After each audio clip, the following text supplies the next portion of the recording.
ಯಾಕೆಂದರೆ ಅವ್ರಿಗೆ ಏನು ಚಿಂತನೆಗಳೇನಿದ್ದೋ ಆ ಹೋರಾಟದ ದಿಕ್ಕಲ್ಲಿ ಯಾವ ರೀತಿ ಯೋಚನೆ ಮಾಡ್ತಿದ್ರು ಅಂದರೆ, ಬಂಗಾರಪ್ಪರ ಕಾಲದಲ್ಲಿ ವಿಶ್ವ ಸುಂದರಿಯರ ಒಂದು ಸಮಾವೇಶ ನಡೀತಿತ್ತು.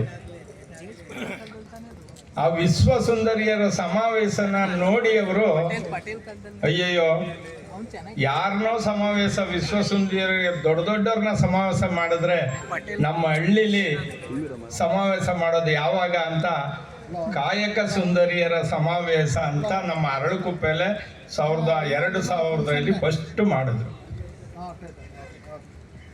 ಅಲ್ಲಿವರೆಗೆ ಯಾರು ಹಳ್ಳಿಯವ್ರಿಗೆ ಒಂದು ಸನ್ಮಾನನೇ ಮಾಡ್ತಿರ್ಲಿಲ್ಲ.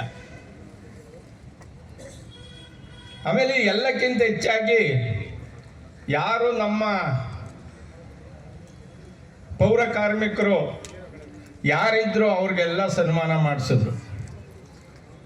ಒಬ್ಬ ಲಾಳ ಕಟ್ಟೋನಿಂದ ಹಿಡಿದು, ಮೂಗ್ದಾರ ಚುಚ್ಚೋನಿಂದ ಹಿಡಿದು, ಕೊಂಬೊರೆಯೋರಿಂದ ಹಿಡಿದು